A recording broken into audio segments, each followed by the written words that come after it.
And you had Baltimore that was, I think, pretty far behind. Yeah, down there at 20th with 33 seconds. So do you think this is a team that's going to run at a pretty slow pace?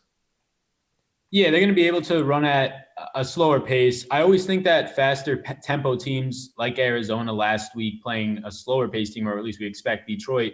I think faster paced teams will always push the tempo, but a big piece of that is how efficient they are on their side of the ball. Baltimore, we know, is going to be, at least from last year and what their offense looked like, at least week one, it's going to be an efficient team. So this is an instance where I think the team that is going to play a little bit slower in terms of how quick they're snapping the ball might actually be able to leverage that. And just in terms of Vegas, seeing them as 13-point favorites, I would expect them to be able to handle time of possession very well in this spot. Yeah, me too. And overall, no team played at a faster pace than Arizona last week by a wide margin, 21 seconds per play.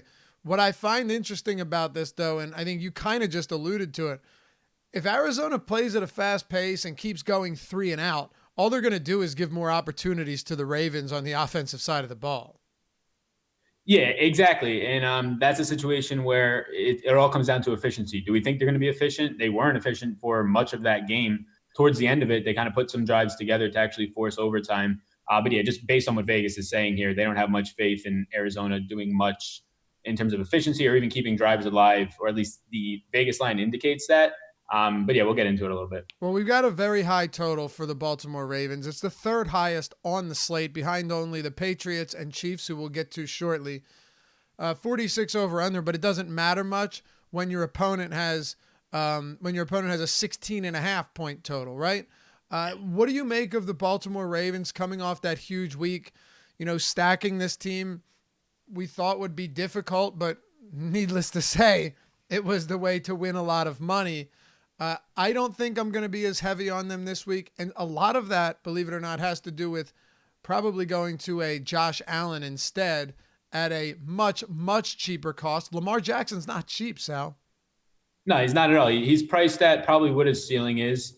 Honestly, we didn't get to see just because when he was on the field, it wasn't that quick. They were just throwing touchdowns every other play. Right.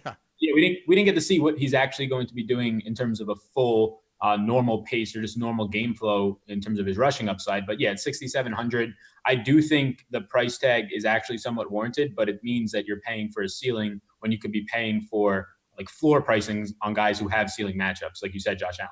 Did they punt at all in that game? Probably in the fourth quarter, right? Yeah, I don't know if they did with Lamar on the field. I don't think they did. Yeah, no.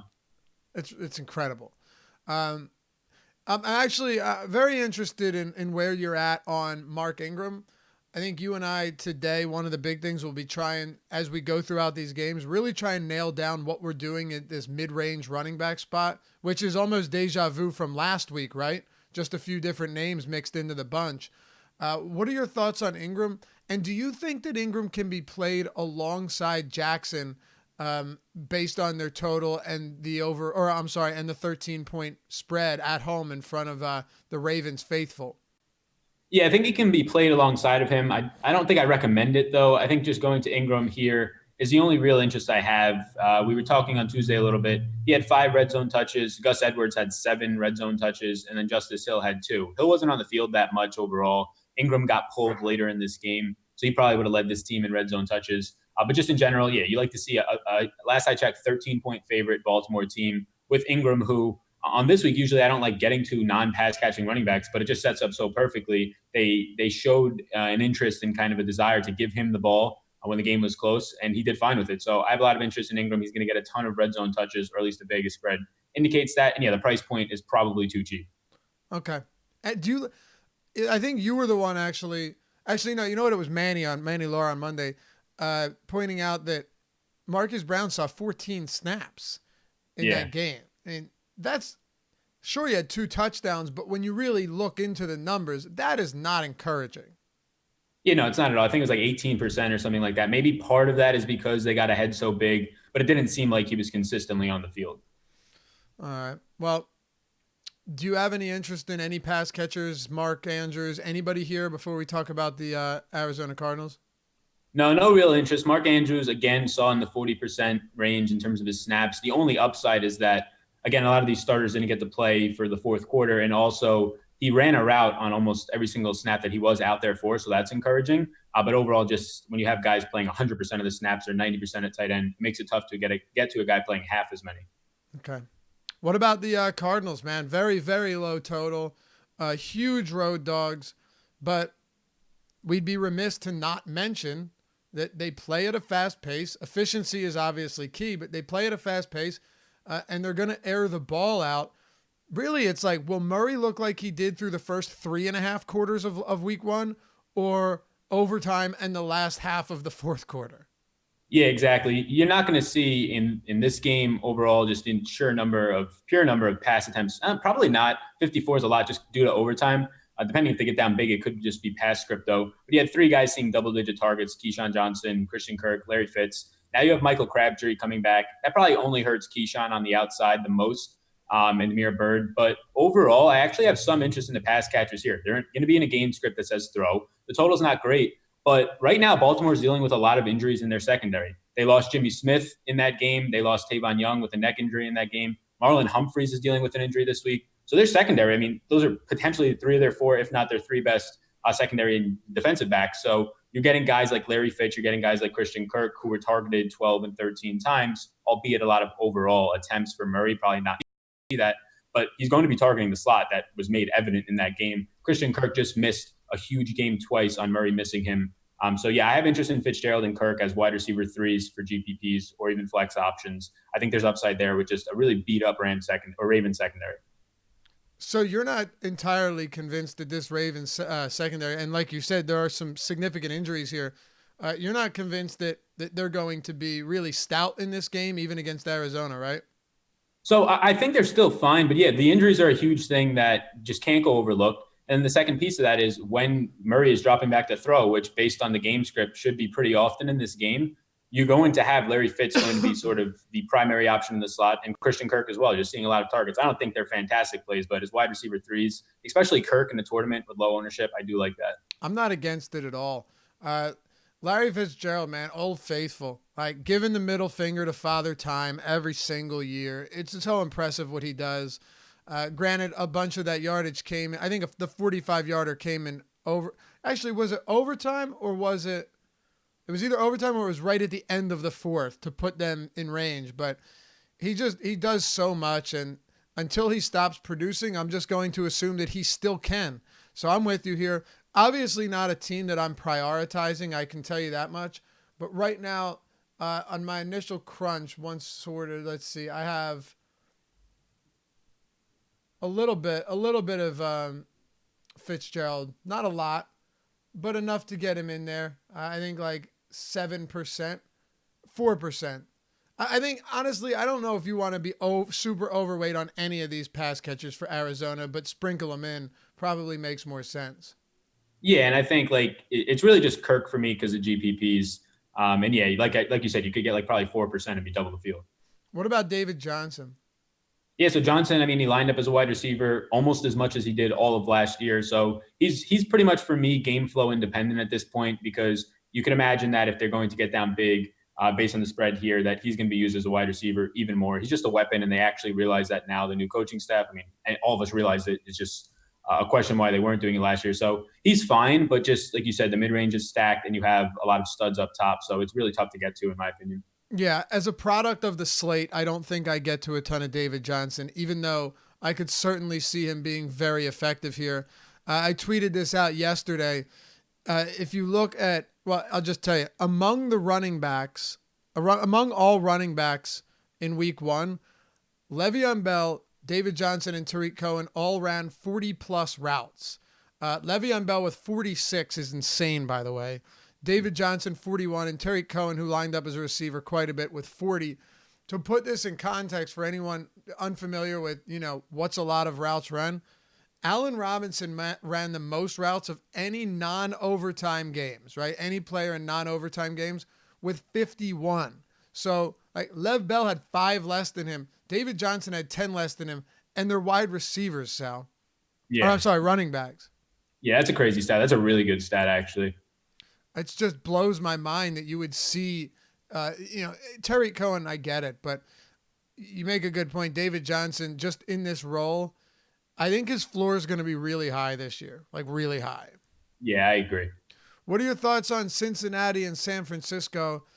This game, as a matter of fact, is one that I'm having a difficult time gauging, what type of interest I really have in it.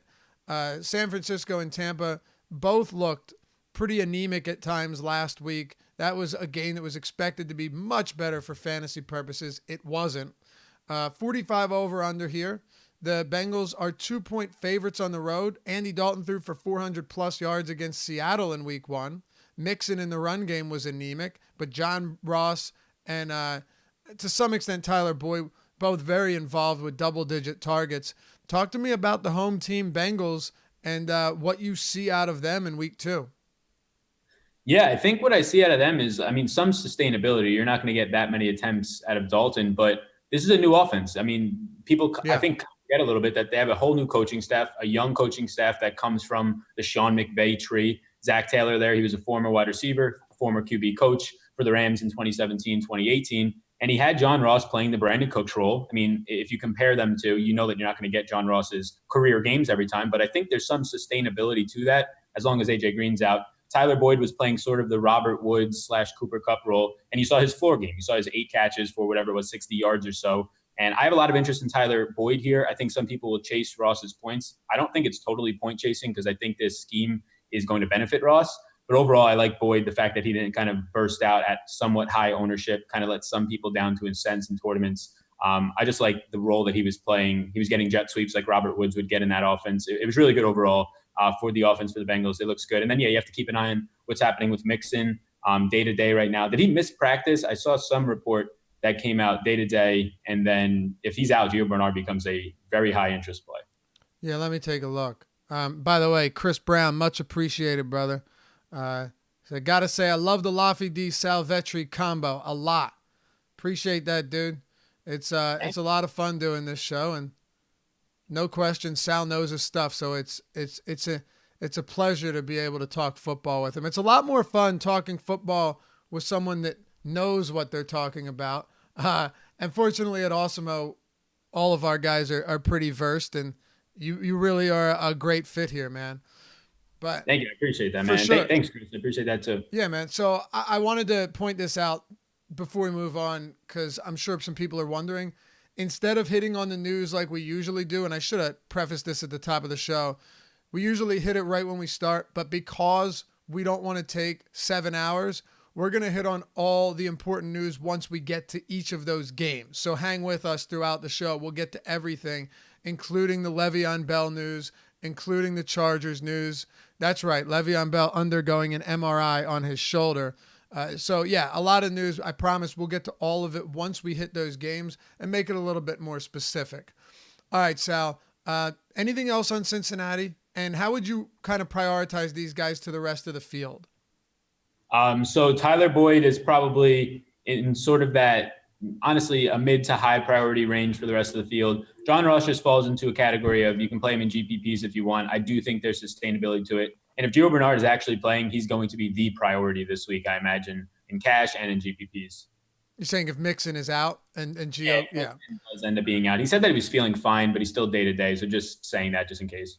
It's really weird with Tyler Boyd because you got some very interesting and similarly priced players. I'll even include Juju and Watkins because they're not that much more expensive. He's in that odd range where you've got Juju $1,000 more, Watkins $700 more, Edelman at $6,900 against Miami with a 33.5 total.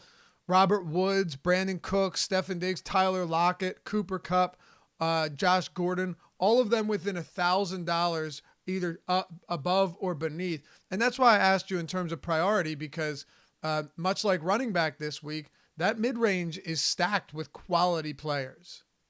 Yeah, it is. I think I prioritize at least 2 of the Rams receivers ahead of him, and actually Allen Robinson. I like Boyd more than Edelman this week. And then once you start getting up a little bit more, you were saying like Juju I like a little bit more, but the $1,000 difference for me starts to come into play. So in the 6K range, I like the Rams wide receivers in terms of Cooks and Kupp, and then Allen Robinson probably ahead of Boyd right now. Very excited to hear your take on Allen Robinson. That'll be good because he wasn't someone that, well, We'll get into it. Let's not get ahead of ourselves. What about San Francisco, Sal? Yeah, so the San Francisco side, I have my first note says Dante Pettis equals dead, question mark. So he only played, 2 snaps, saw 1 target. I don't know what, I guess some of the reports coming out from Kyle Shanahan actually hold true. He How said that, crazy is that? yeah, I don't know. Something's going to come out about what's going on there. I forgot the actual quote from Dante Pettis saying that like he looked good out there or something like that on his 2 snaps. It was almost like smug. It was crazy. Yeah. Yeah, it was saying like I thought he looked His good. jersey fits well.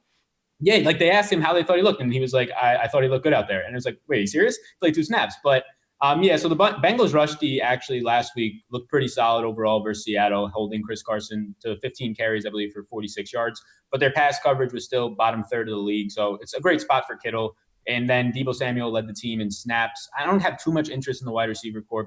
Don't really have too much interest outside of George Kittle here. Keep an eye on the backfield. If Jeff Wilson gets called up, there's rumors of potentially signing an Alfred Morris, just due to the fact that Tevin Coleman is gone. That'll kind of just make this a 3-headed monster. Right now, it's Breida and Mostert. I really don't have interest in either of them, just due to the fact that they'll probably split 60-40. So it's Kittle, and it shouldn't come to any surprise. And then slight interest in Jimmy G, but nothing really here stands out for me, at least. I do have some interest in Breida here. Tepid interest. I'm not huge on him, but I do believe that Breida is a pretty solid football player, and sometimes, and I get it. Last start was very underwhelming, and I think maybe some cause for concern splitting snaps with Raheem Mostert, but with Tevin Coleman being out, I think you could still see a lot of work for Breida, and that's kind of an important thing. We so often, people worry about, and I try and stress this all the time. So often people worry about like market share, targets, and carries. Well, it really depends on what the game script looks like, what we're projecting, and how often they run or throw the football. Like Carson Wentz the other day, he spreads the ball around, and Alshon and Deshaun both had 2 touchdowns still. Miles Sanders had 1 called back. Everything didn't go perfectly, but there was a very easily a setup where it could have. And with certain teams that are very heavily involved and looking to pound the rock, it's not unrealistic in a game that has a 2-point spread to think that Breida could still have 18 touches. So I just want to throw that out there, Sal, because splitting workloads doesn't always mean, 9-9 or 10-10. It depends on what we expect to see in this game. Yeah, that's a very good point, too. It doesn't have to be, like you were saying, a 9-9 split. The only thing is, if Jeff Wilson does get called up, there's a little bit more concern. Absolutely. But yeah, right now, those are just kind of early beat writer kind of point outs and like that. There's no real, I don't think, anything to that as of right now. But keep an eye on it. But yeah, I think that's a fair take on Breida for sure. Yeah, and I totally agree, though. If that is the case, then I think we have a little bit more cause for concern because Wilson did not look bad last season in the opportunities he was given, right? So I think, and I want to move on, but I think Coleman's last carry was, so there was 2:48 left in the second quarter. So let me just tell you real quick how many we saw from Breida after that. 1, 2, 3, 4, 5, 6, 7, 8, 9, 10, 11. So 11 of his 16 total looks, because he had 1 target, came in the second half. And he only saw 5 in the first half. That's kind of telling. That's actually really good. I didn't know that. That's really good. All right. Yeah, I mean, we'll see. I'm not projecting him for 22, but yeah, Mostert saw 6 in the second half and 4 in the first. That's really interesting, man. So he only saw, 1 or 2 fewer than Breida in the first half? Wow. Huh. Anything else in this game? No, that's all. All right. Chargers, Detroit. I want to throw this to you. Anxious to get your opinion on what you see happening now that this team is dealing with significant injuries. Hunter Henry with that, what kind of tibia fracture was it? I can't remember. But it was, I don't. It was like, that's all I remember was a tibia fracture. It was the same one that Aaron Rodgers had last year, actually, but clearly Rodgers not needing to be tackled as much. Oh, is that right? Was it the same one? Yeah, that's what I saw. A couple of Packer beat writers were saying it was the same exact one, but obviously not having to run or be tackled. And it limited his mobility as just a quarterback. Huh. All right. Well, you got a 47.5 total. The Chargers are still 2.5-point favorites on the road because they are a good football team. And so despite that arm action, Phillip Rivers is a good quarterback. But the Hunter Henry news comes out first, Sal. 4 to 6 weeks. Looked like he might have landed on the IR. Dude can't catch a break outside of bones. And now Anthony Lynn, when asked about whether or not he was worried about Mike Williams, says yes. I think, is it Williams' knee? Either way, I'll let you take over. That is really, really concerning. And the offense might be really concentrated going forward if Williams sits. Yeah, and right now, he seems like he's concerned. And I would lean that instead of being questionable, I'd probably lean doubtful right now at this point. They haven't put any word on it yet. More than likely going to be coming in as questionable. But no Hunter Henry. I'm not that high on a Virgil Green filling in for him. And the way that this offense really prospered in week 1 was throwing it to Keenan Allen, short passes for the most part, a really nice deeper touchdown pass for Keenan Allen, but then also just throwing it short to Austin Eckler. And the fact that Hunter Henry's out now, I think it's just going to open up way more for Austin Eckler. There we go. A guy. Who, nice work, man. I knew it was going to come. It just stuck out to my head. Eckler, a guy who I was kind of fringy about because he had a huge week 1. Ownership might follow that. Even fringy in cash games about. But now I love the guy so much. You're going to get just so much more work with no Hunter Henry there. This offense, at least week 1, was built in a way that they were trying to get the ball out quick because they know how bad their offensive line is. And then when you factor in Detroit in week 1 was actually, again, it's just a 1-week sample, but they were ranked the number 2 overall defense, I believe, for week 1. But the one spot that they didn't stand out in that, and really probably why they didn't rank number 1, was a pressure rate. They ranked 17th in pressure week 1, so that's going to help a little bit with this line. So I really like Keenan Allen once again here. There's going to be even more target share for him, concentrated like you were saying. And Austin Eckler just stands out as a guy who already saw a lot of targets, receptions last week out of the backfield. He's averaged 17 and a half touches per game in the 4 games without Melvin Gordon dating back to last year. I can only see that going up now. I mean, dude, it's impossible not to like him here. Yeah, and it was already nice. The price point still didn't – having a huge game, the price point doesn't reflect on DraftKings. And now it seems like it's going to be more sustainable because as of right now, I wouldn't expect Mike Williams to be a go unless something drastically changes by tomorrow. Yep, absolutely. He ran 27 routes in week 1, which is not bad. It's not wild Le'Veon Bell territory, but he averaged 3.56 yards per route run. Now, if you take out Derrick Henry, who had 1 reception for 75 yards, lumbering down the sidelines, J.D. McKissick and Dearness Johnson, if you take all of those guys out with only 2 targets apiece, Austin Eckler led the league with 6 receptions on 6 targets. I know you pretty much just broke it down, but if you had to guess, what do you think his involvement in the offense looks like in order to adjust for these injuries? So what bump up would I give him, or at least expect? Do you think we see him lined up as a receiver more? Do you think we just see more carries from him and they go more run heavy? It's kind of a tough one to predict, but I think he's going to be involved heavily regardless. Yeah, I think there's a chance he can kind of move into the slot a little bit. But for the most part, I just think he's going to take more snaps away from Justin Jackson because they need him on the field to be sort of that quick safety valve that he was already last week for Phillip Rivers. And now it's going to be needed even more, filling in a Virgil Green probably for a Hunter Henry. So I think it's a big bump here. I also think it's important to point out that last week, although there's a lot of volume, Detroit got absolutely shredded in the slot by Larry Fitz and Christian Kirk, and Keenan Allen's going to be there a lot. Even if Darius Slay follows him, he's going to be there a lot. Good point. Where are you at on Keenan Allen at a really stacked position if you're comparing him to the rest of the receivers on this Sunday 13-gamer? Yeah, that's probably right now. I mean, the Eckler news makes running back a little bit. You almost had it, man. You're back to your old ways so quick.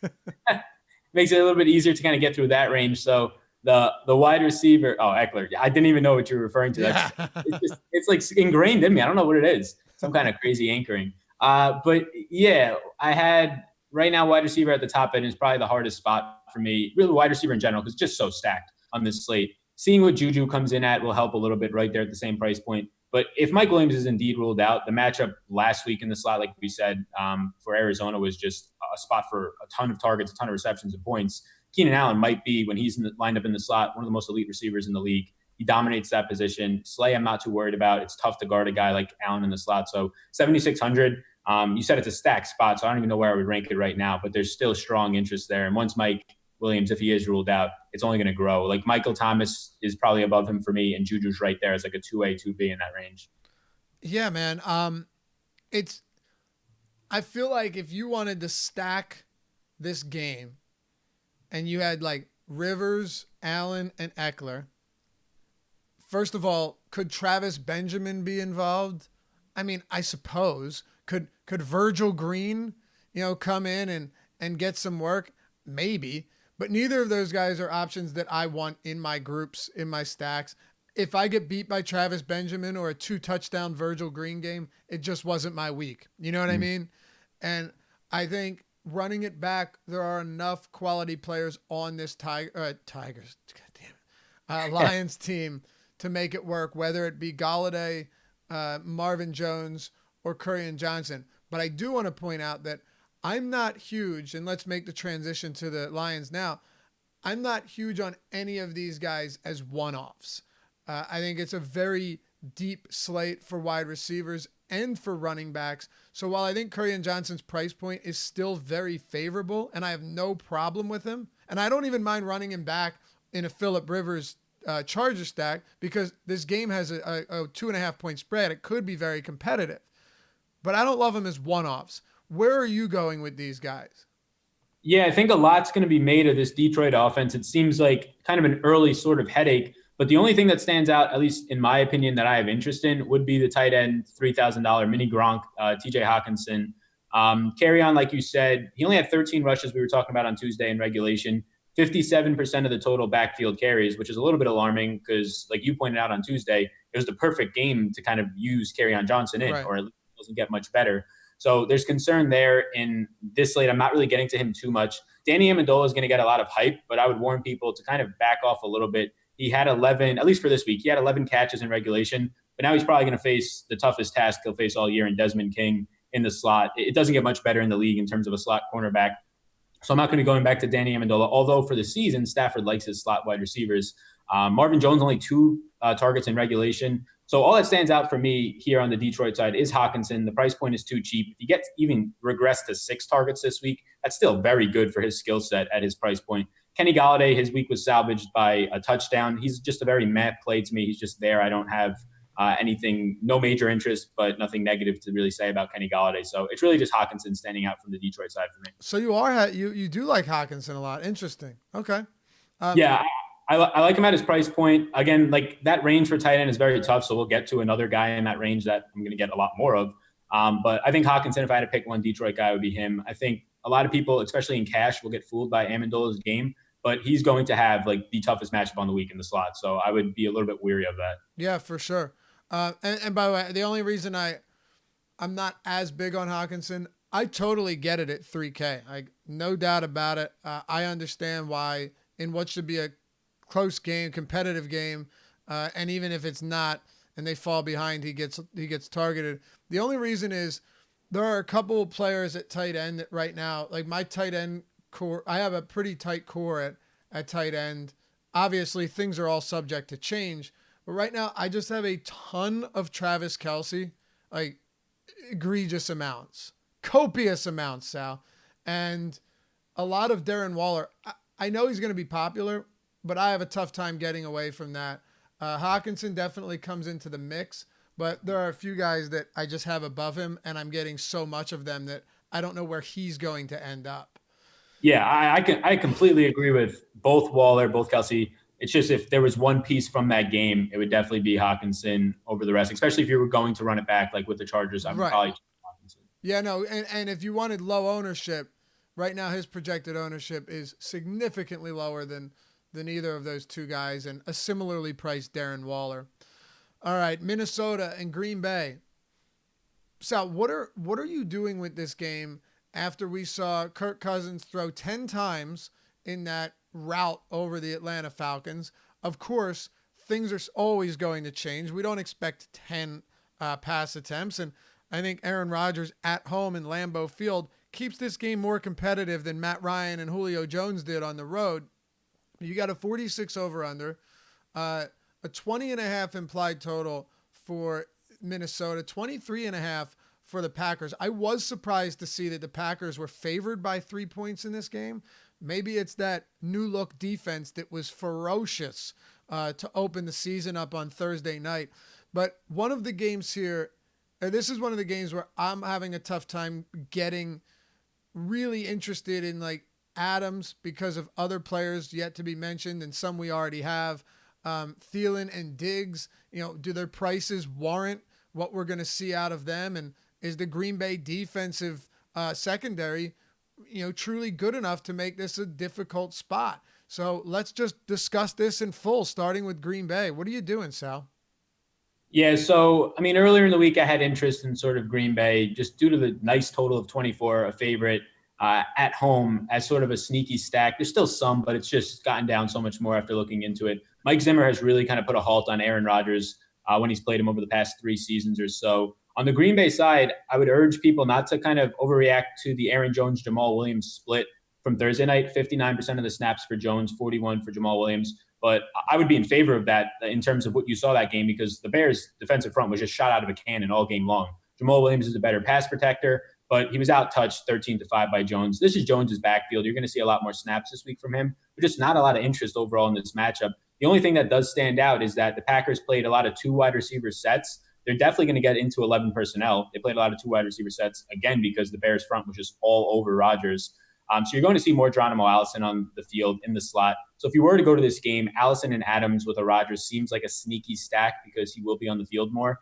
Adams has done very well, 16.75 fantasy points over the last 4 matchups with Xavier Rhodes, scoring a touchdown in each. So there's sneaky upside here, but overall, relative to the rest of the field, I'm not going to get to it a lot. Like you said, Adams is in a very tough range, but I do like Adams as a tournament play. I think there's a lot of upside on a guy who has been burning Xavier Rhodes for 2 straight years now. Yeah, I can get on board with that for sure.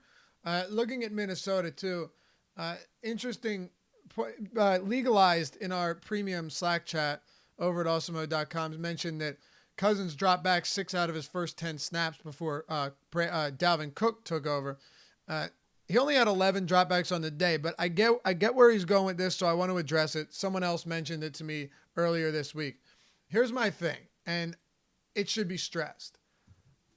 In no way am I saying that I expect Kirk Cousins to throw, less than 20 times every week. That's not what I'm saying, all right? What I am saying is that there are going to be more instances this season and as a whole where Kirk Cousins is not the same high volume passer that he was last year. So don't look at last week's start as, oh my God, 10 pass attempts, 11 dropbacks. God, he's never going to throw more than 15 times. That's not what I'm saying. I would just urge you to consider the idea that, and you can respond to this, Sal. I'd like to get your take. Urge you to consider the idea that his passing volume is going to be down this season. So just consider how that affects guys like Diggs and guys like Thielen, even if it's not 10 pass attempts per game.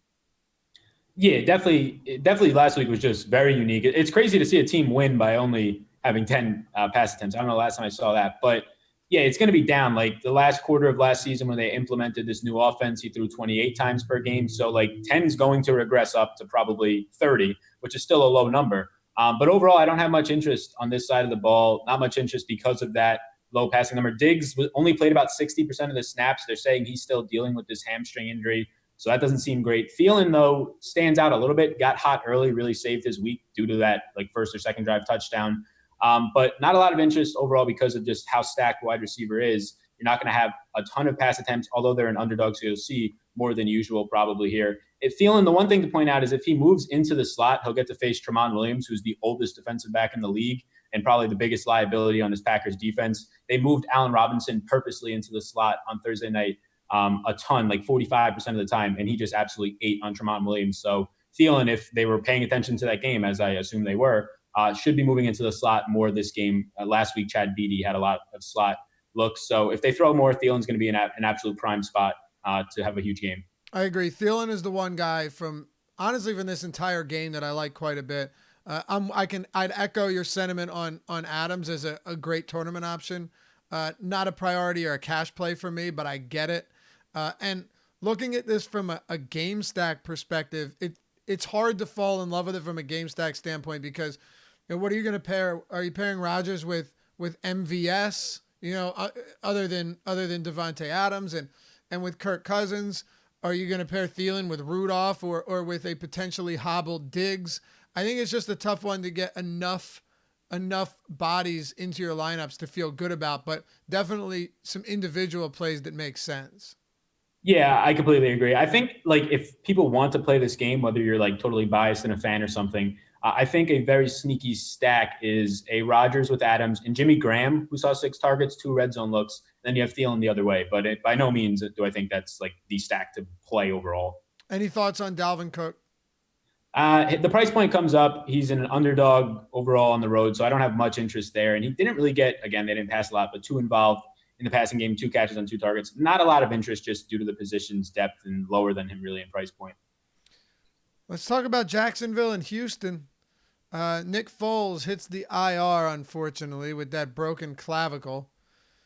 And, one of the wildest names in football, Gardner Minshew, the second, of course. So someone thought it would be nice and fair to put him through the same torture that they suffered their whole life. I don't get it. But here he is, Gardner Minshew, going up against Houston. I mean, the Texans are and should be favored here. That game they played against New Orleans in the Dome was a very impressive game played by this team all around. I mean, you just knew though with 30 seconds left, Breeze was going to drive him down the field and win it. Like you knew it was happening. But I take nothing away from Houston there, and their defense didn't look bad. But one thing of note, no quarterback, and this is incredible, no quarterback in the league got sacked more than Watson last year. And in week 1, no one took as many sacks as Watson either, with 6. 43 over under. But Houston has a 26.25 implied total, which on the week is behind a few teams, but it's up there, I think, top 5. What do you make of Houston, an incredible wide receiver in DeAndre Hopkins, and Duke Johnson, who ran only 20 routes, so he was involved as a pass catcher, but not that heavily. Talk to me about the Texans. Yeah, so there's a lot to unpack a little bit. So Kiki returned to practice, so that's going to hurt Kenny Stills. It's also going to hurt Kiki with Kenny Stills there. I think that Hopkins, if he's going to come in very low owned, is like the spot that you would want to pay up for talent, if any.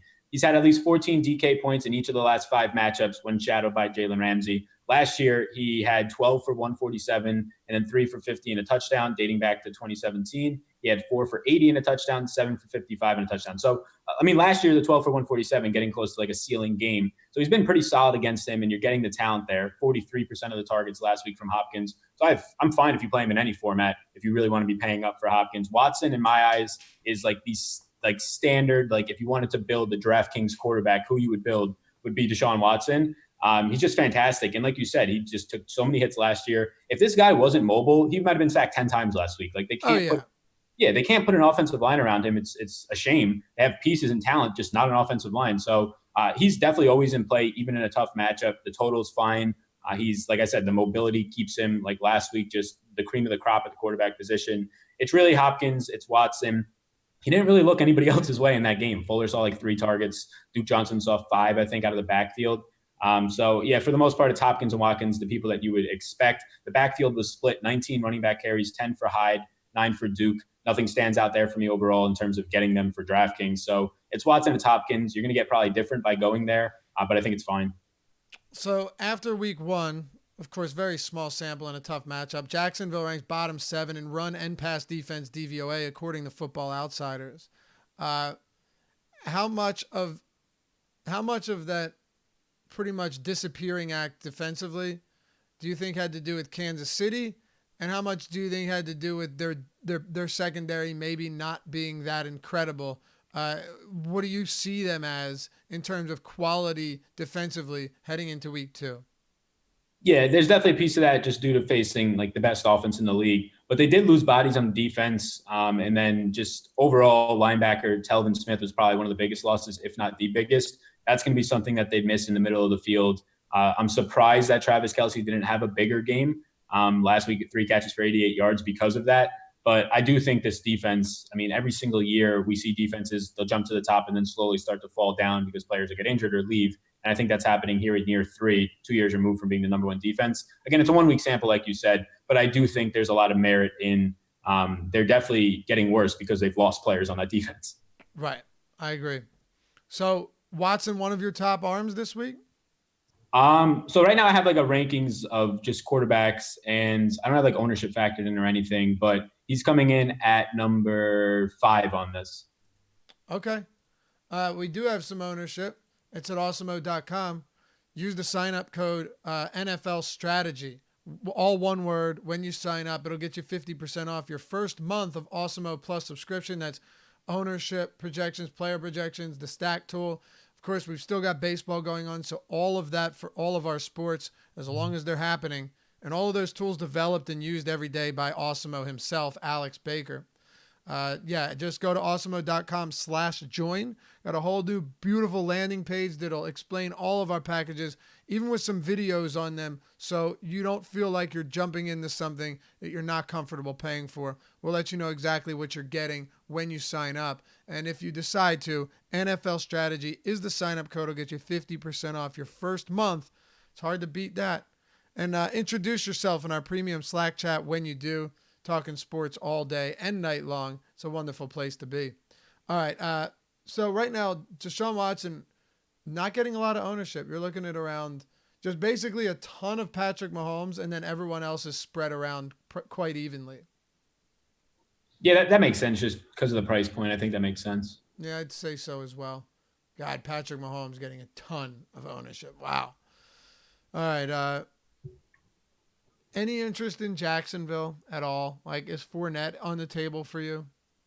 So I think like usually Fournette, this would be like a prime bounce back at low ownership, letting a lot of people down last week. But like Minshew, a lot of people are going to look into it and say he looked fantastic. He looked good, but it was like all in garbage time, at least from what I saw. 2 touchdown passes in garbage time right at the end of the game was one of them. He did target DD 6 times. DD is going to have a pretty good matchup here as the Texans just cut Aaron Colvin. So they're kind of looking for now a slot cornerback. So that's pretty good when you have a guy who's just sitting in the slot nonstop. And DD Westbrook saw the most targets, 24% from Gardner Minshew. But after that, there's not much interest here. Lenny Fournette, I'm not going to get to as a huge underdog. The pass catching work is good, but even more so, you need red zone looks for Leonard Fournette. And I'm not sure how much you see with Minshew at the quarterback position. Yeah, I'm not exactly confident in anything here. Yeah, I'm really not. Even Fournette, I guess the big thing for me is what would you be giving up? What would you be sacrificing to get Fournette into your lineups? Does that mean that to play a good amount of Leonard Fournette, you're going to be playing less of guys like Austin Eckler? You know, if that's the case, then that's a hard pass. And I think the running back spot is just so loaded that it's tough for me to get there. Now, if the game's competitive, sure, you could probably see some decent numbers out of Leonard Fournette, but I'm not excited about it. I'll put it that way. Now, the Miami Dolphins are not excited about this matchup. They're going to have to host this is like, I almost feel bad for them. They're starting off the season with 2 home games. They lose by 49 points at home in week 1. And now they have to face the New England Patriots in front of a home crowd if anyone decides to show up. Patriots have the highest total on the slate by 3.5 points. It's 33.5. 48.5 over under. They're 18.5 point favorites. It opened at 15.5. Now they're 18.5 point favorites. I mean, if this isn't a downright onslaught, and I've always been someone that said like Miami has played them close in the past, that's when they were actually trying to win football games. So this could be a bloodbath by the end of the first quarter.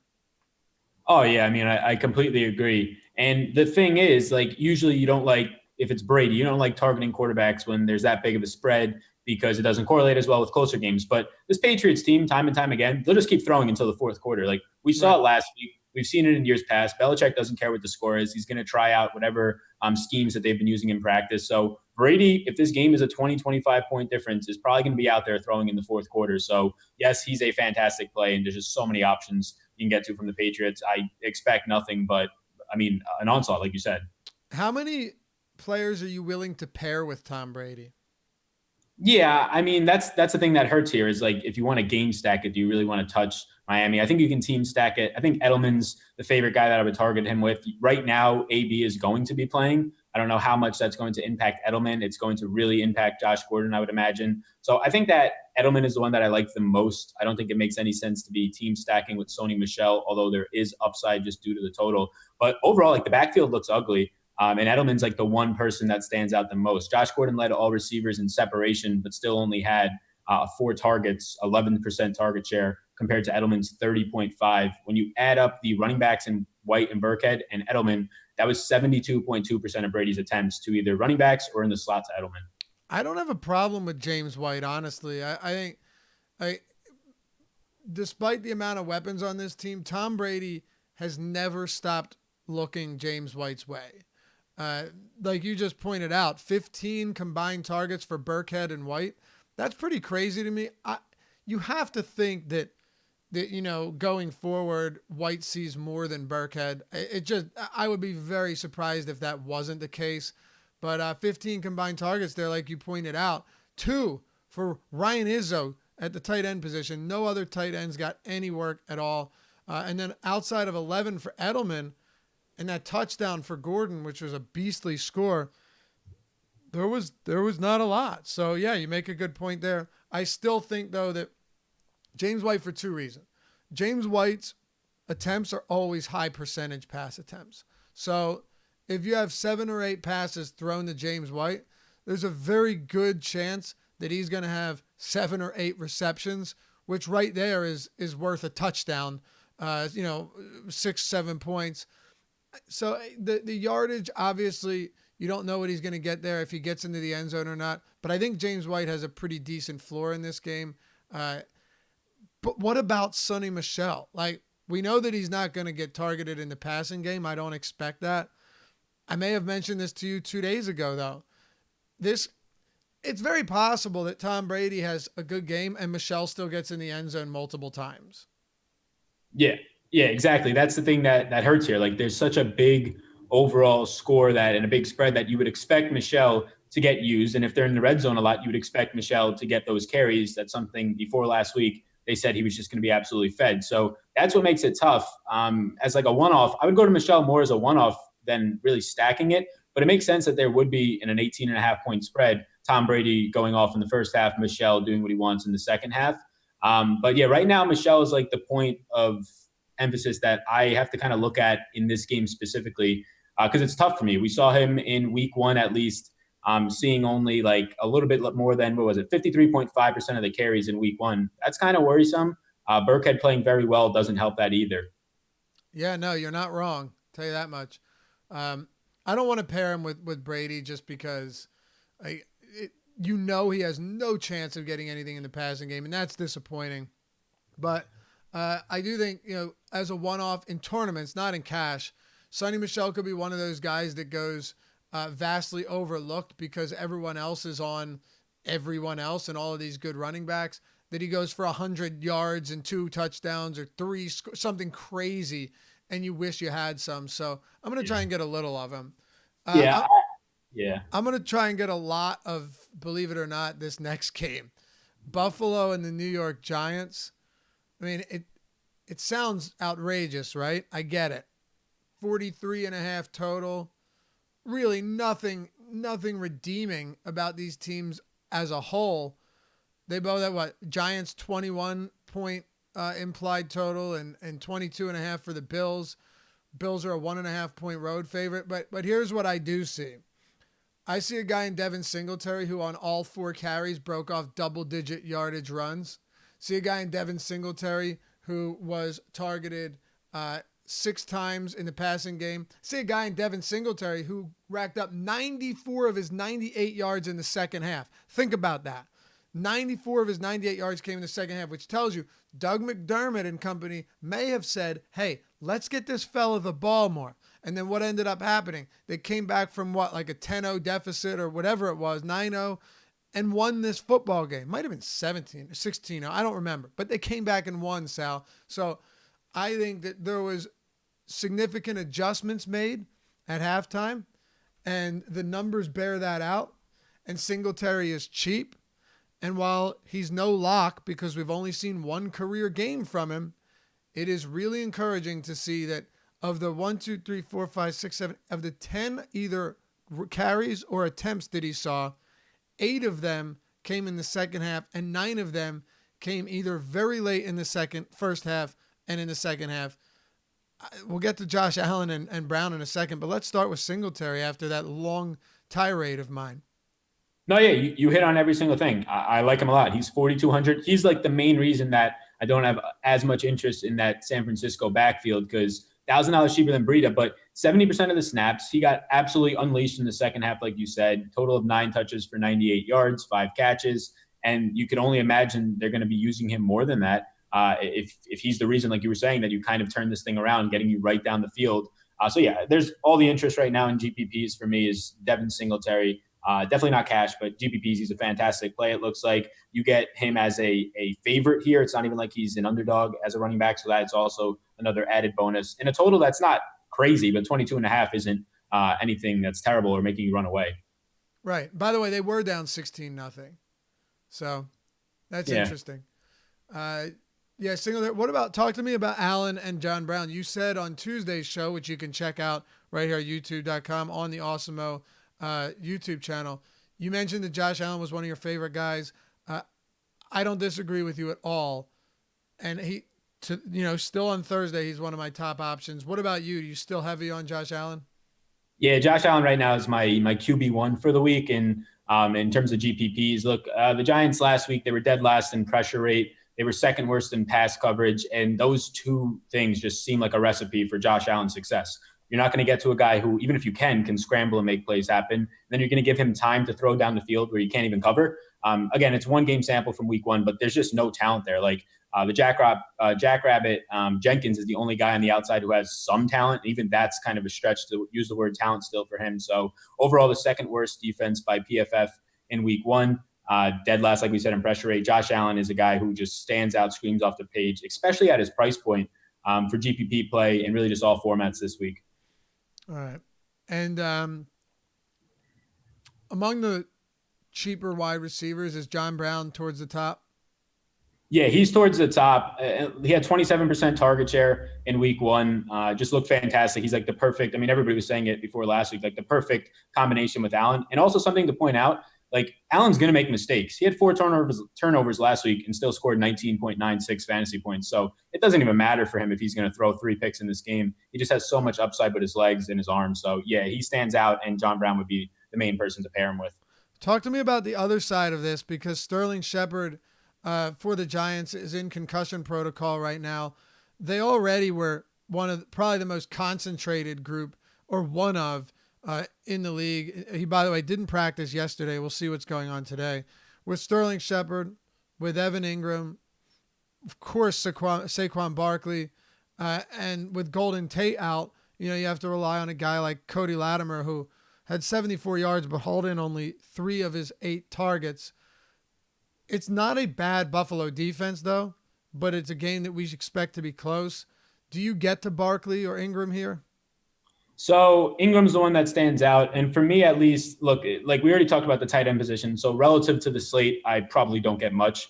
But just like this game in a vacuum, I'm just going to keep saying Ingram's in a good spot until a defense can stop him. Just a pure amount of volume he's going to get. If he's going to see 10 to 12 targets, it's really hard seeing him not have a good game. But like we said, relative to the slate, I'd rather some of the cheaper tight ends. I do think Saquon, if he's going to be lower owned this week relative to others, I imagine Kamara comes in higher owns and some cheaper backs. I do think Saquon's in a good spot. You had Le'Veon Bell, who is a similar type of back in terms of being a very high upside. You were saying how many routes he ran wide receiver against this team last week. He ended up putting up 92 yards on 6 catches in there and a touchdown. So I do think Saquon has upside here. It's just a matter of if you want to get to that price point. He does come in for me as the highest price or highest projected running backs, pure points. That's probably to be expected based on the price point. So more interest in Ingram, nothing in Cody Lattimore. I'm not going to buy that against a pretty good secondary. If anything, you target the Bills in the slot, and that's where Shepard isn't, and TJ Jones is going to be, and I don't want to be playing that either. I hear you, and I'm with you.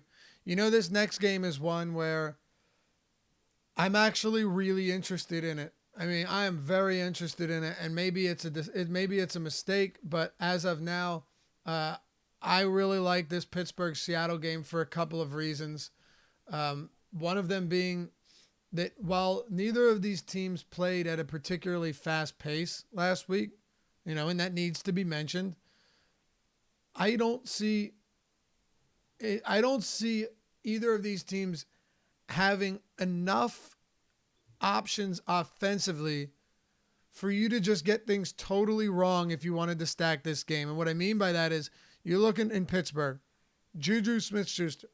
Of course, Belichick looked to shut him down last week. That's what they do. And that secondary looks really, really good. Seattle got carved up for 400 plus yards by Andy Dalton. And Juju, I would be shocked if he doesn't see a ton of opportunities. And outside of that, James Washington, in terms of an air yards guy, doesn't need to do much to pay off his price tag. And Dante Moncrief, mind you, I don't love all these guys, but you can mix them in. Dante Moncrief had the worst game of any receiver in week 1, but he was still targeted 10 times. If he's still used, because there's a dearth of other receiving options there, then he's interesting. And on the other side, DK Metcalf looked really good and could potentially be the number 1 receiver here ahead of Tyler Lockett. But you've got Lockett and Metcalf in the passing game and Russell Wilson. Only 2 receivers were targeted all game. We saw 4 targets go to tight ends, but that's pretty irrelevant. And Carson saw 7. So both teams just have very concentrated offenses. I think you can kind of dial in on this, Sal. Now you just have to hope that the game goes according to plan. Yeah, so for this game overall, I'm getting less exposure right now, but I think the one spot overall that stands out is Juju. If he's healthy, you saw what Andy Dalton did last week. This is, like I was saying before the show started, like the ultimate in terms of bounce back, a sports better spot. You have Big Ben and the Steelers just getting plastered and just destroyed by the Patriots, now coming home against a secondary that looked terrible. So it's overall a great bounce back spot for this offense. The total is reflecting that by Vegas. I do like Ben a little bit this week, just so many other quarterback options. Juju stands out as sort of a person to prioritize if he's healthy. If Dante Moncrief is going to get the same snaps and opportunities as he did week 1, I just can't see the guy playing that bad once again. The 10 targets were huge. You mentioned James Washington, huge preseason. It's just a matter of overall snaps for me. So I do like Moncrief actually as a guy who comes in lower owned if you're trying to game stack this one. I think there's better one-off spots overall for sure. But a Ben, Juju, and Moncrief game stack for the Steelers side stands out. Vance McDonald was on the field a lot, 71% of the snaps, but there's just a lot better tight ends you can get to in that $3,000 price range from opportunity standpoint and just being utilized in the offense. So the wide receivers stand out. I'm very iffy right now on James Conner. Seattle's defense ranked number 1 last week overall, so I'm probably going to get elsewhere. But I guess what is your take on Conner? Because I'm having trouble. He's a home favorite. I'm having trouble kind of deciding where I leverage him to the rest of the running back options. Yeah, I'm with you. I think it could be a spot where he's impressive and low owned, but I'm looking more towards the passing game here. And look, again, it was only 1 game, but Seattle's run defense had stymied whatever Cincinnati tried to do last week. They basically resorted to a complete aerial attack, and it worked. Mixon, before getting injured, saw 10 yards on 6 attempts. Giovanni Bernard in this game saw 7 attempts for 21 yards. Look, they were not good on the ground, but they didn't need to be. And Ben Roethlisberger at home this is one of those spots where if Seattle gave up 400 passing yards in back-to-back games, I wouldn't be shocked. So I just want to have enough pieces of this. I'm not going to be super overweight on it, but I do want a lot of Juju, a decent amount of Ben, and then I'm going to sprinkle in Moncrief and Washington.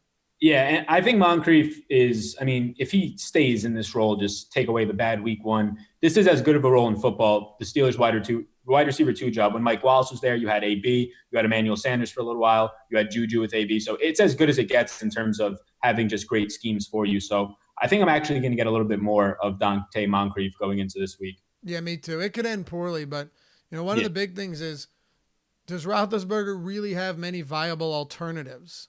Exactly. Yeah. What about Seattle for you? This is a tougher one. Yeah, so just going to watch closely. Tyler Lockett missed on Wednesday with a back injury. That's pretty scary, it being a back injury, something that could linger. But keep an eye on that. Yeah, you said it. DK looked really good overall. It's just a matter of the amount of volume they're going to let just Russell Wilson be throwing the ball. He looked 7 times to Kris Carson, a 37.5% target share on limited attempts. So Kris Carson stands out a little bit, but he is going to be an underdog on the road against a solid Pittsburgh run D from at least week 1 and also the latter part of last year. They're dealing with some injuries. You have just Watt's going to be out probably still for this game. So overall injuries are a problem here, but nothing really on Seattle stands out if indeed Lockett is going to be out, unless you are game stacking, then kind of having to run it back with either a DK or a Carson makes sense. Only reason Carson makes sense now is because of the coach speak around him catching the ball more actually paid off in a pretty big way week 1. Okay. Want to move on to Tennessee and Indianapolis? Yeah, let's do it. So Mariota targeted Corey Davis 3 times last week. That's got to be concerning for Corey Davis owners for sure. Anyone that, rostered him. A.J. Brown saw 4 targets, 3 receptions, 100 yards. But Delanie Walker, I think I mentioned this to you last week. Like, this guy doesn't get the love that he should. When healthy, Delanie Walker is one of the best tight ends out there, and he's Marcus Mariota's favorite target. I'm getting a little bit of him this week simply because I expect him to get some looks. And when they do, if they get down into the red zone, I expect Delanie Walker or I expect Mariota to have his eyes on Walker. But I don't know how much Henry I get here. I don't know if that much Davis, although that price tag is very friendly and he was showing up in crunches. What are you thinking on the Tennessee Titans against the Colts? Yeah, the only 2 things are Henry and Walker that I have noted here. Walker, yeah, like you said, he's going to be the favorite target there. They seem to have eased him in week 1 with the injury, only 48% of the snaps. I imagine that goes up. The good news is that he ran around on 21 of his 27 snaps. So there's upside there at that price point for sure. The only issue is that he saw 48 snaps or percent of the snaps when you're comparing him to guys in that range like Darren Waller seeing 100%. But I do think the price point comes up. You're going to get like all of the red zone snaps are going to be Walker on the field. So there's upside there for sure. Derrick Henry, I actually have interest in. This is a spot that I would get to because of the price tag. One, it's favorable. He is going to be a guy who's not that heavily used in the receiving game, but surprising enough, after looking into it, he actually ran 10 routes as a receiver, which seems low relative to like the Saquons and the Le'Veon Bells, like we said. That's a lot for Derrick Henry. That would have been one of the highest receiving games, or at least routes run, that he had out of all of last year. So somewhat encouraging. And then you get him in just a spot that makes sense as a favorite in this game, somewhere where you'll see him had 20 touches last week. I can see the same thing happening this week. Very touchdown dependent, unless that receiving number holds true, the routes run. But the main thing here for me is getting a little bit of Delanie Walker and really weighing if I want to get to a not as pass catching friendly Derrick Henry when Austin Eckler is in that same range. Right.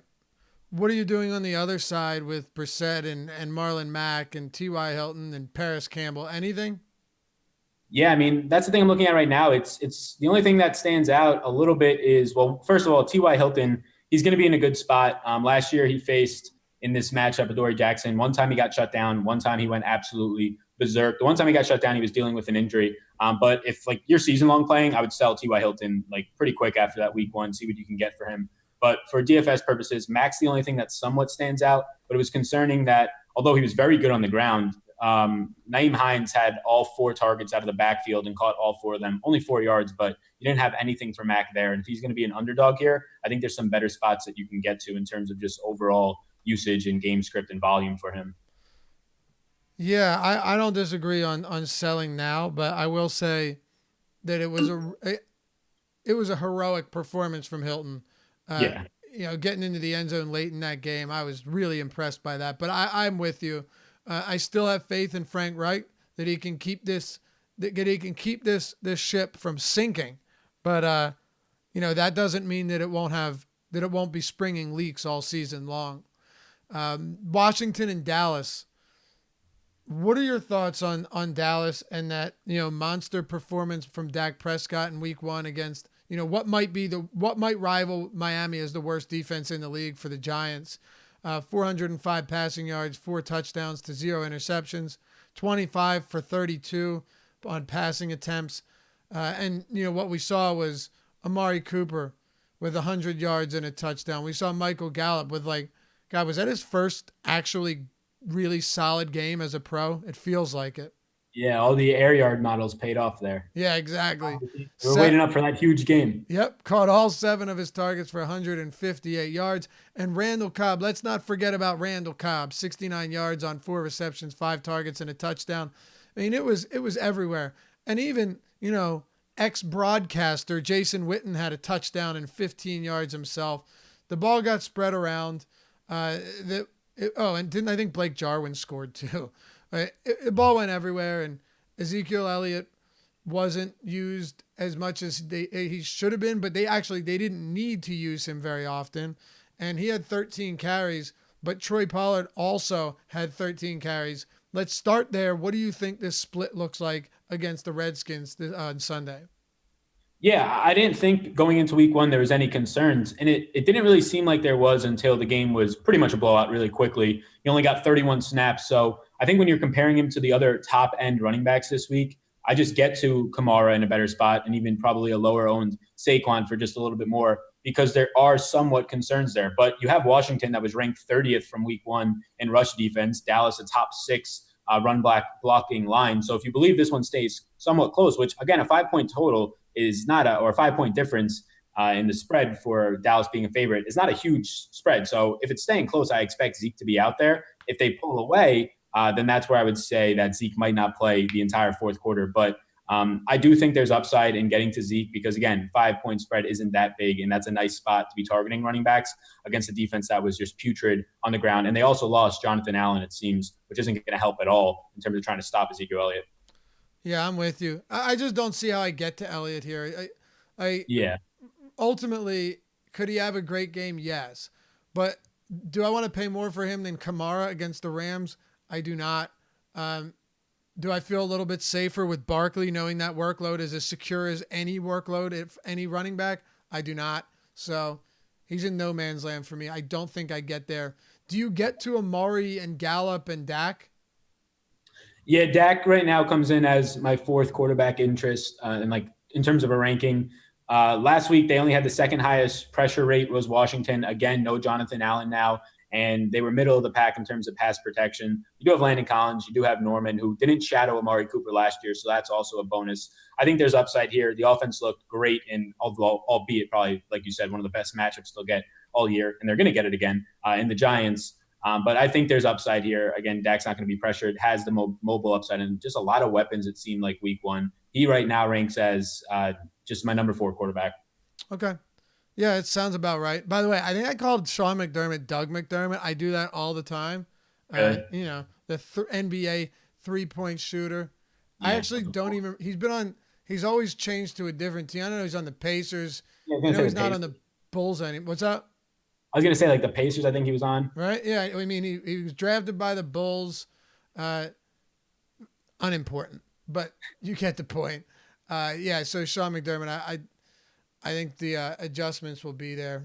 Just was going back to look at a few things to see if there was any post-game press conference stuff on him talking about Singletary and if they made adjustments. If I find it, I'll sure to throw it out there. But let's move on then with Washington. Same game. Terry McLaurin was very good last week. The Eagles secondary was also garbage, evidenced by him getting wide open for that 70-yard touchdown and Vernon Davis somehow not being touched on the sideline to run that one in for 50 yards on the opening drive. But Darius Geis just went down to Florida to see the famous Dr. James Andrews, get a second opinion on that meniscus. And Adrian Peterson wasn't active last week. We expect him to be this week. And the last thing, there's a whole lot to break down with this Washington team, Sal. It's crazy, but it's true. Chris Thompson, as expected, was very, very involved in the passing game. 7 receptions on 10 targets. And I wouldn't be surprised to see him very involved again this week. And with Geis out, I don't think his role changes. I think Peterson won't be on the field when they're passing and if they're playing from behind. And if it's a neutral situation, it'll be Peterson and not Thompson. Yeah, that's the thing here. I think the most interesting part of this game is that Adrian Peterson's only $3,400, a home underdog. But I mean, what do you do with that? Like you said, Thompson, if there's ever a need to be in a passing situation, as the Vegas line projects here, is you're going to go to Thompson. The only reason that Peterson stands out is because he doesn't have to do much, especially if you're talking about from a cash game perspective. But it doesn't line up for him to at least be in a favorable spot. Like if an early touchdown happens from Adrian Peterson, he pays off his salary probably. Right. With like 8 fantasy points, he doesn't burn you, at least in like a cash format. But I don't think he has tournament upside in terms of getting you to that like 20-point range that you would like from like an average player. He needs to have sort of a 2-touchdown game because a 15 carry for 50-yard game from Adrian Peterson does nothing for you. So I think that he's interesting in cash formats because it's hard for him to kill your lineup and he can do some nice things. But in GPPs, I don't know if he has the upside because, like you said, Thompson is quickly going to come on the field if they get behind at all, as Vegas is at least game flow projecting. Terry McLaurin, I don't understand his price point. Like, how is he cheaper than his other wide receivers on this team? Crazy. Like, yeah, Trey Quinn, I think, is more expensive, and Richardson. Like, he's the best below $4,000 wide receiver play by a wide margin in terms of GPP upside. So he's definitely in play. Jordan Reed's still in the concussion protocol. Like you said, Geis dealing with this injury right now, not looking great. So I think McLaurin is definitely a GPP play. Huge upside there. And Peterson is so interesting. What is your take on Peterson? Because I don't know if he has tournament winning upside. That's what makes it difficult. Does he have tournament winning upside if he goes for, let's say, 100 and a touchdown? Yeah. Like if Peterson, because you got the bonus on DraftKings too. If he goes for 100 and a touchdown, you're looking at like 19 fantasy points. What if he has 70 and a touchdown would be the question. Like, is that enough? I want to see what ownership looks like. Mm-hmm. Is Peterson going to be popular? If that's the case, then I'll probably not, like right now, what, 12%? It's relatively high, man. And you're right. Is it worth getting that value and that salary, or freeing it up for other big time players? Is it worth it if you get a 6 from Adrian Peterson? It's a tough question to answer, and you can always look at the odds on this game. Where do we stand? Well, no surprise, the Washington Redskins are not favorites here. They are. Do you have the line? I'm looking for it right now. I had it pulled up. Okay. Yeah, they're 5-point underdogs last I checked. Okay, 5.5 points now. On the or at home. I don't know, man. Divisional game, but it really all comes down to whether or not this game's competitive, because if it's not, Peterson's not going to be in the game. If they're playing, more than a touchdown behind, I don't see Peterson being in this game heavily. I see that role switching to Chris Thompson, which is why don't play those two guys together. Yeah, definitely don't play them together. 2 things to note on Peterson at that price tag in terms of trying to build a narrative why you should play him if you were already interested. Dallas week 1 ranked 2nd worst in run defense. Saquon didn't get to run the ball a lot, but even if you take out that like 60-yard run or whatever he still had 10 carries for like 50 yards after that. So they looked last year, they weren't that great defending the run, still weren't last week. And then also, I mean, Adrian Peterson wasn't ruled inactive last week. That has to kind of be weighing on him a little bit in terms of just extra motivation in the backfield, whatever you weight that. So I think this is the most interesting spot on the entire slate for cash games and even GPPs, because that's such a low price point on a guy who potentially could see 15 plus touches in this game. All right. Yeah, I think so too. I agree with your take on McLaurin too. If you're looking at, lower priced upside plays, it's hard to see anything other than just a high ceiling here, low floor. I mean, I promise you there are going to be games where McLaurin is like 1 for 20, 1 reception for 20 scoreless. It will happen. This is not going to be a very efficient offense, but I also think there's going to be plenty of opportunity there as well. And I would be surprised if Keenum doesn't air it out on more than one occasion. So let's move on, Sal. 3 to go here. Actually, not a terrible pace for 13 games. We're doing all right. Yeah, not at all. Oakland, Kansas City, chalk city on both sides. Patrick Mahomes, assuming that everything's all right with Mahomes. He's practiced fully. I assume he'll be 100% fine. Sammy Watkins, prices come up significantly, but he's going to be popular, and he should be. Travis Kelce's going to be popular, and I love him this week. We'll talk about Damian Williams, but on the other side, Darren Waller, Terrell Williams, Derek Carr. The biggest thing is that salaries for Sunday's slate came out before Monday Night Football, which means that Darren Waller's 3,300 on DraftKings. It means that Tyrell Williams is 4,400. His price has actually come down. It means that Josh Jacobs is 4,700. His price has come down. I mean, we can start with Oakland and just break this down because they're going to be chalky, but in some instances, I do understand it. Yeah, this game just overall has all the chalk in the world. I think Darren Waller in both formats, I really don't care what the ownership is. I think he's a fantastic play in this spot. Just that's as simple as that. 100% of the snaps last week, 7 for 70. The hype was all there. John Gruden wants to – the way that they set up this offense last year was Jared Cook excelled, just throwing to the tight end. Derek Carr felt good there. And now you probably have a more athletic tight end in Darren Waller in that spot. Didn't come off the field. So the ownership there, honestly, it's probably too low coming in on first look. And then moving down is where it starts to get a little bit trickier. So Tyrell Williams, yeah, he's too cheap in a GPP. So like you have below 4,000. McLaurin, we said, was a great play. If you're talking 4,500 or below, give me Tyrell Williams over McLaurin and all those guys. He's the best cheap play. He's going to have the ownership that follows it, but he looked good in the first week as the wide receiver 1 out there. I don't think I like him in cash formats. People have been asking that. He kind of profiles out as a Curtis Samuel with maybe a little bit more floor to his targets, but a high ADOT guy that in cash I think it's a little more risky than people realize. In tournaments, though, it's fantastic at that price point. So those are the guys that I have the most confidence around is Waller and Williams, either if you're stacking or you're running it back in a stack with them. Josh Jacobs is the one that I have in bold here. Because seeing his ownership, at least the first run, it's going to change for sure, whether it comes up, down, or stay. I guess it'll change somewhat. I think it comes down, but the price point is fantastic. But people have been, and a couple of people have mentioned that Spencer Ware last year, that he was this cheap and it was a lock-in play. But it's not the same situation. Ware is on the Chiefs as a favorite and a much better pass-catching running back with nobody behind him, really, to steal pass-catching work. Jacobs is a guy who, at this ownership, I'm probably going to not have as much interest for GPPs just because last week he was in a game where their team led the whole game, up 14-0, 7-0 for the whole first half. You only had 16% of the snaps going to Jalen Richard. Jalen Richard is an elite pass-catching running back. He's just not going to play if they get behind. So Jacobs profiled out in the draft as a good pass catcher, but he never was really heavily used in college. I don't expect that to be the case. Like if they get down 14-3 here, and they start putting Jalen Richard on the field and Jacobs comes in at like 30+% owned, it could be a huge, just absolute bust spot for a lot of people. That's my main concern is Josh Jacobs this week. I guess that's what I'll throw it back to you because he's coming in popular for good reason. I get it, but I think there's a lot more here. Kansas City ranked 10 in rush D after week 1. For sure. And all good points.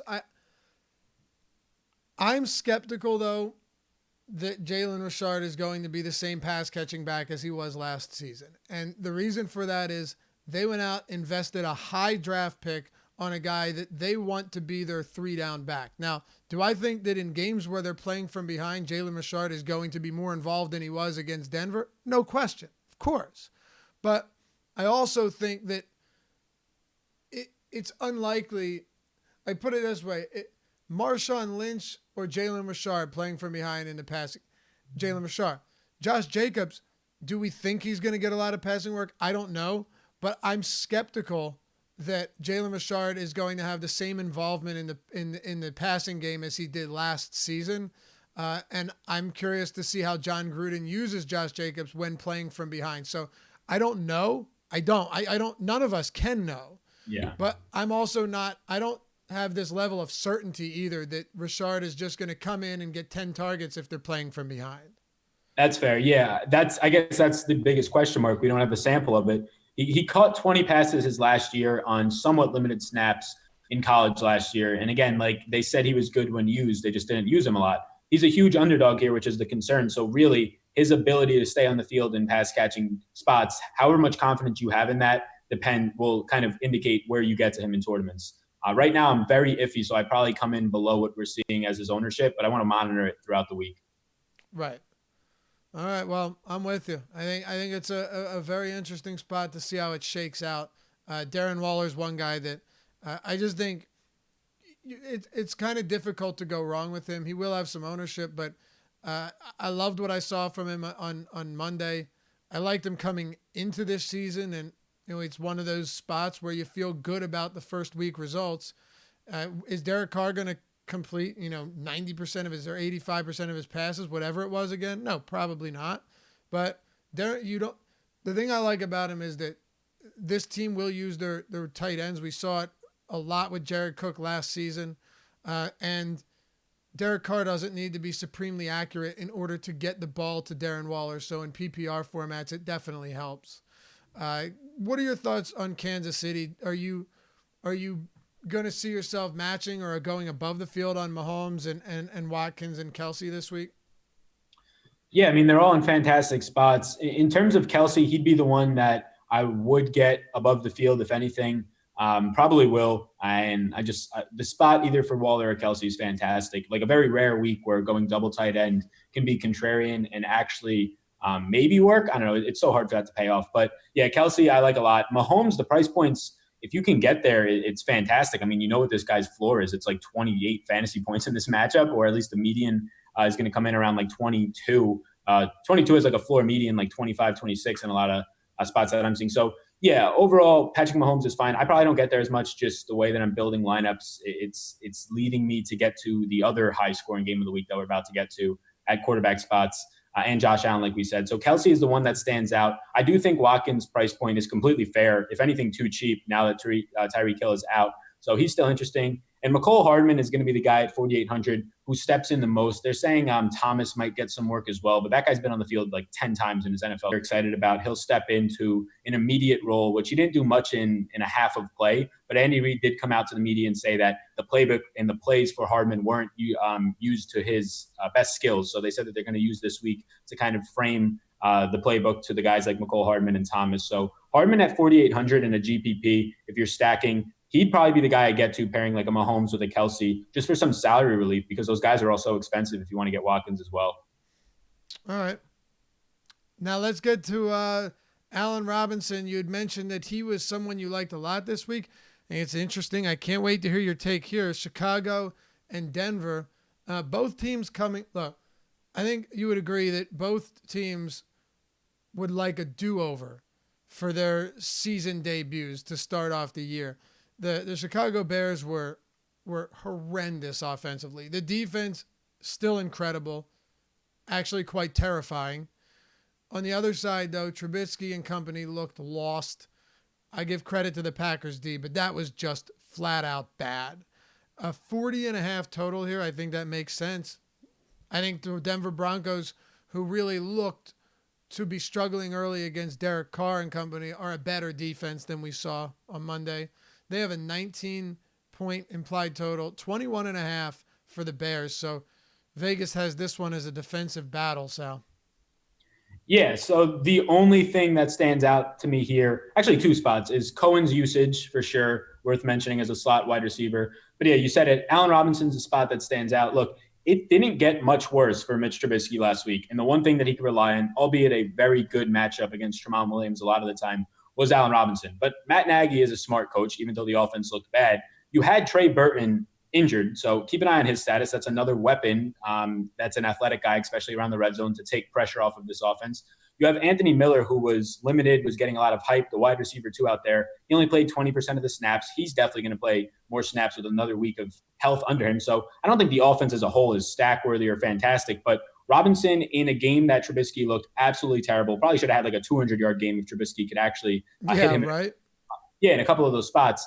It doesn't get much better. Allen Robinson will probably have Chris Harris Jr. shadow him, honestly, and he's got almost 30 pounds and 6 inches on Chris Harris Jr., so it's a fantastic matchup overall. I think if you get Burton back, you get a healthier Miller. The offense, with Cohen in the slot, if they keep doing that, the offense is actually going to improve.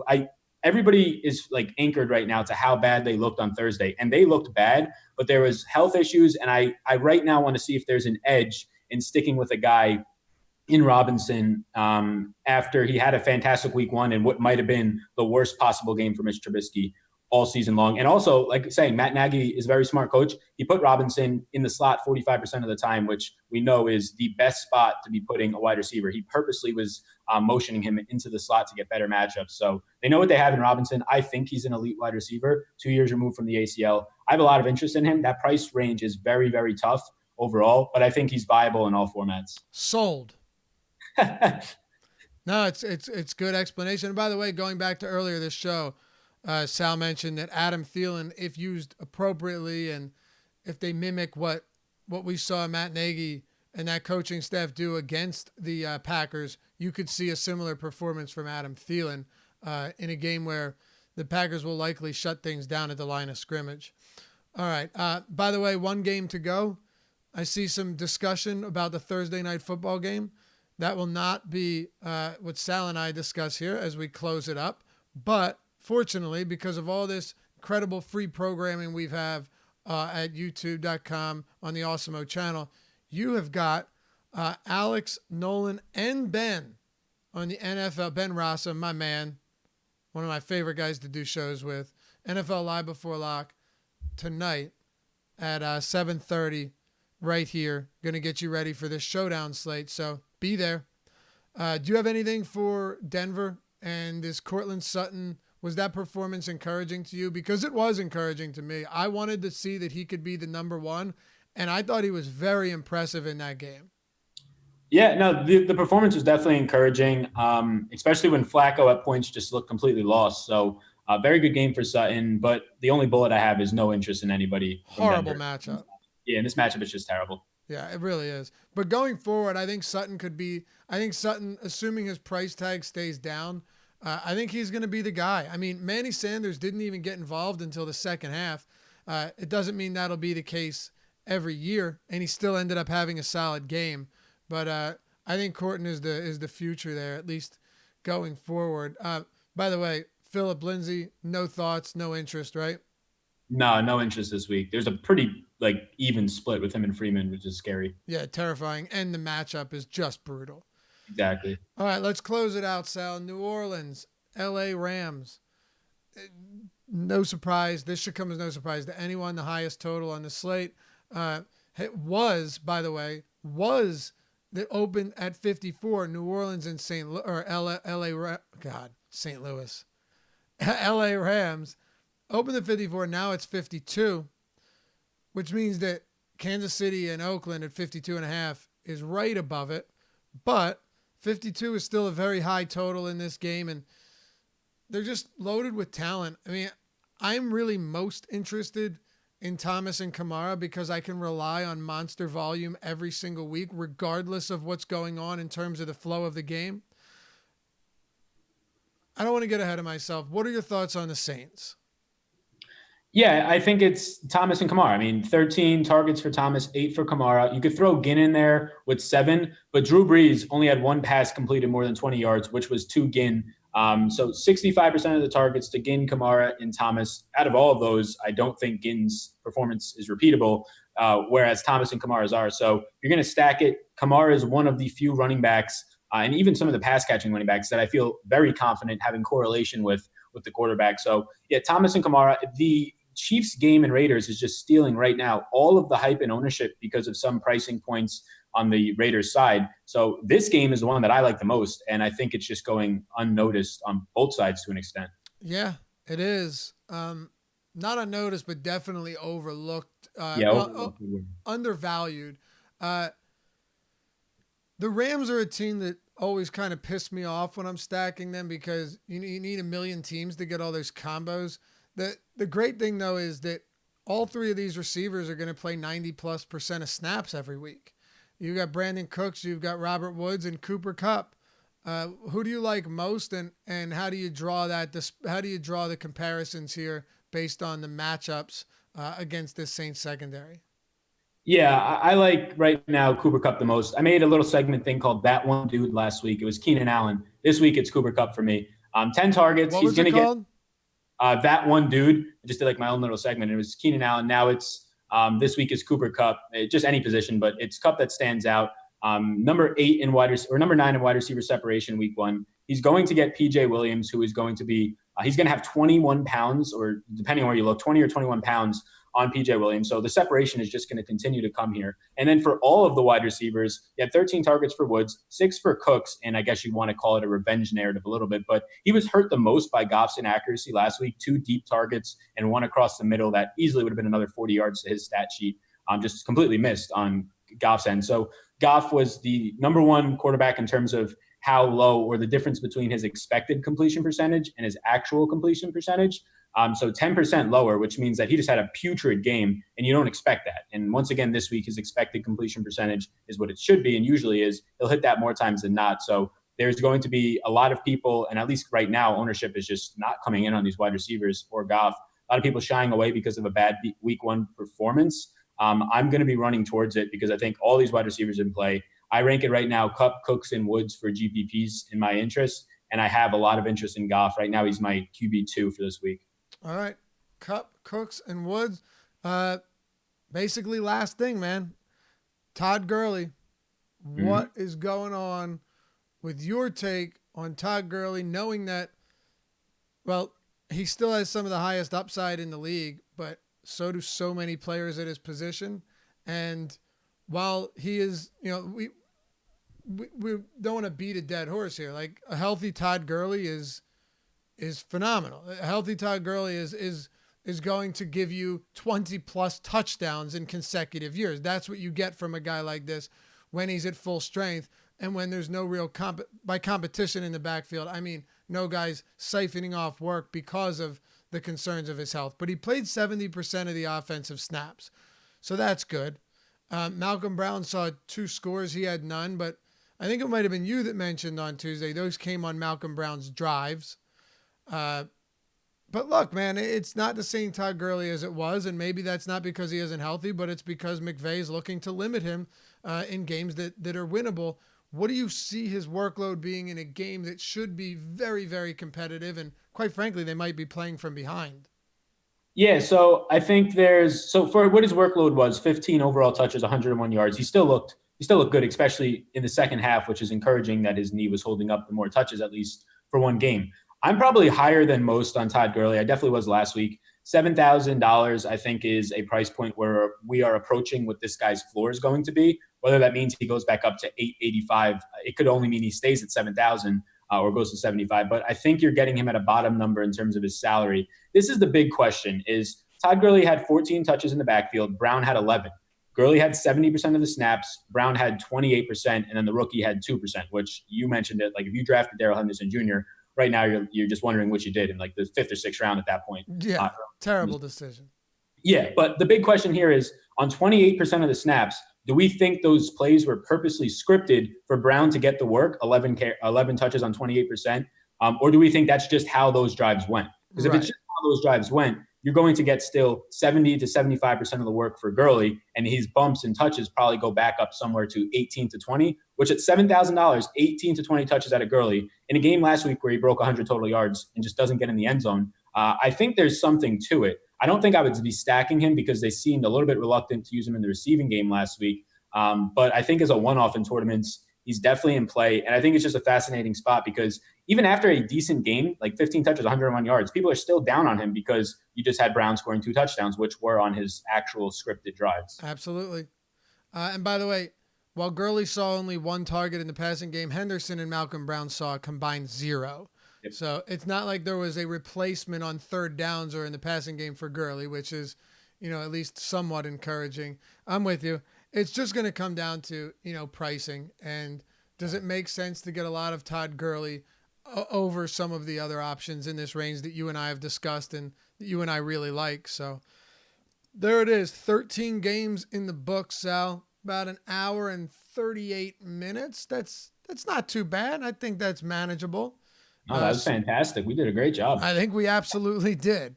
The deeper dive for baseball, Adam, Sharon, myself, 5 p.m. today. Then MLB Live Before Lock, Josh Engelman, Jake Hari. And, of course, 7:30, Live Before Lock, NFL edition. Alex Baker, Osmo himself, Nolan Kelly, and Ben Rasa. There's a lot coming up today, baseball and football, Thursday night football between the Panthers and Bucks. Check it out, 7:30 Eastern. A trio will take you up to lock. All right, well, I guess that'll do it. Hey, remember before you head out, if you like the video, you like the show, and you want to help support us at Awesemo, you want to help support all of us, give us a thumbs up, like the video, subscribe, and share it with your friends, share it with your family if you like it and you want to help them become better players and, fill them with some knowledge. That would definitely be appreciated. Sal, where can everyone that that doesn't quite know you yet finds you? Yeah, you can find me here Tuesday, Thursday, and Saturday at 11 a.m. Saturday, I will be with Chris Randone. We'll kind of be closing out the week. Twitter at SalVetriDFS. And then I also have a YouTube channel, just my name. I cover just fantasy sports. So, yep, that's it. That'll do it for us. We'll see you back here tomorrow. It is Chris Randone, Manny Laura, Fantasy Cruncher strategies heading into week 2. And Sal will be back with you with, is it you and Randone on Saturday? Yeah, we're going to close out the week. Yep, it's your final primer, your tune-up for week 2. We'll see you back here 11 a.m. Eastern time on the NFL Strategy Show. Peace.